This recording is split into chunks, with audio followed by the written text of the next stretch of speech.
د اسلامي نړۍ مشهور ستورپوه او پیاوړی عالم ابو ریحان البیروني د افغان دعوت چینل د شخصیت پیژندنې خپرونو په لړ کې دا ځل د ابو ریحان البیروني په ژوند او زده کړو غږیږو.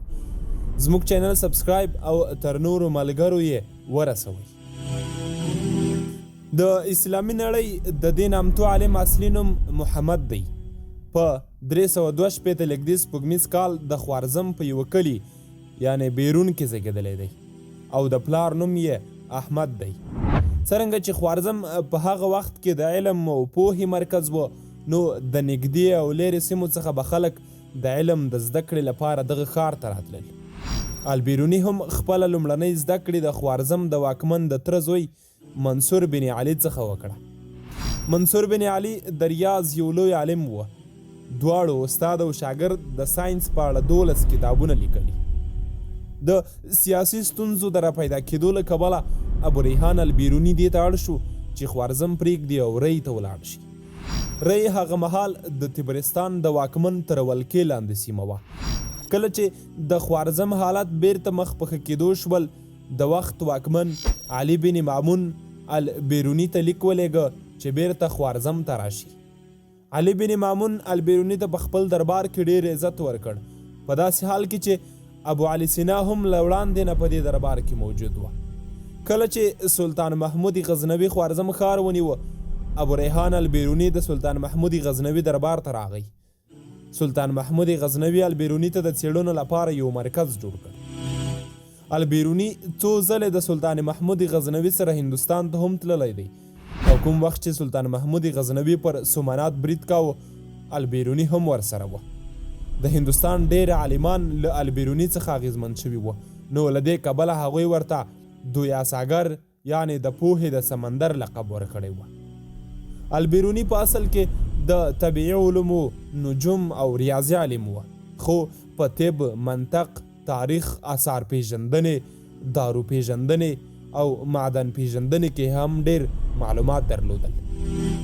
البیروني سربیره په خوارزمي او فارسي، په عربي، عبراني، سوریاني، سانسکریټي او ترکي ژبو هم پوهېدی. البیروني ډېرې لیکنې کړي دي چې د نړۍ د مشهورو ژبو ته هم ژباړل شوي دي، یعنې نوموړی نړیوال شهرت لري. د البیروني د کتابونو او لیکنو شمیر تقریبا 195 ته رسیږي. د البیروني مشهور کتابونه: لومړی کتاب الهند او آثار الباقیه.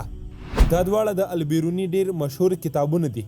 کله چې د کتاب الهند یا آثار الباقیه نوم اخیستل کیږي، نو د هر عالم په زړه کې د البیروني نوم رایادیږي. دویم قانون مسعودي. دا کتاب د سلطان محمود غزنوي زوی سلطان مسعود ته منسوب شوی دی. په دې کتاب کې البیروني زیاتره لیکنې د ستورو د پیژندنې په اړه لیکلي دي. دغه کتاب د 400 څخه تر 400 سپوږمیز کال پورې د جرجانیه د څېړنو په مرکز کې لیکل شوی دی.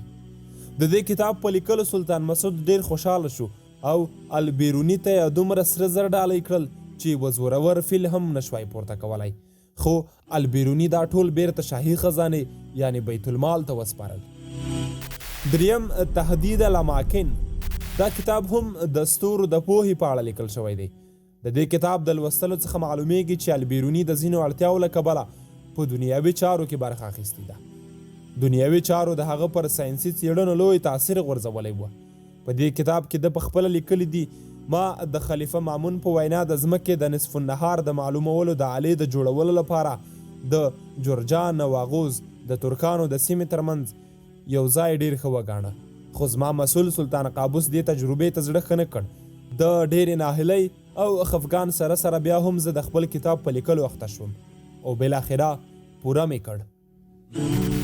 څلورم کتاب الجواهر.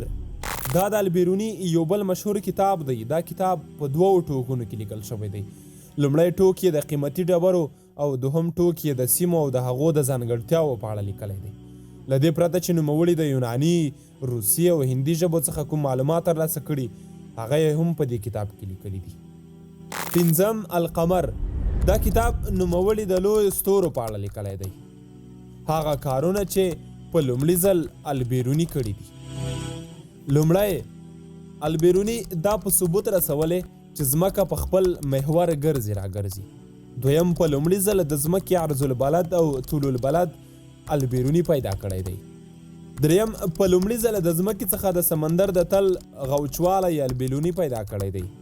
په لومړي ځل نوموړي د ډېرو بوټو ځانګړتیاوې پیدا کړي او په مختلفو ژبو یې هم لیکلي.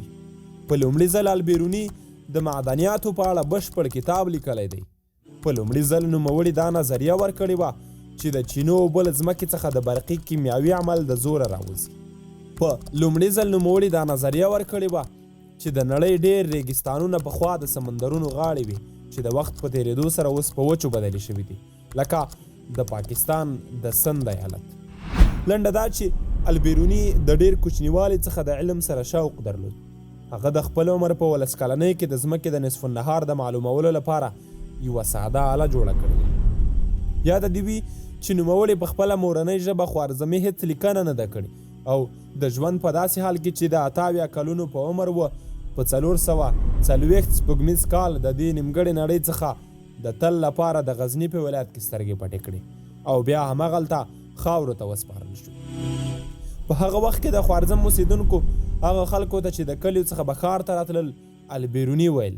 څرنګه چې ابوریحان هم د یو کلي څخه ښار ته راغلی و نو له دې کبله دی هم په البیروني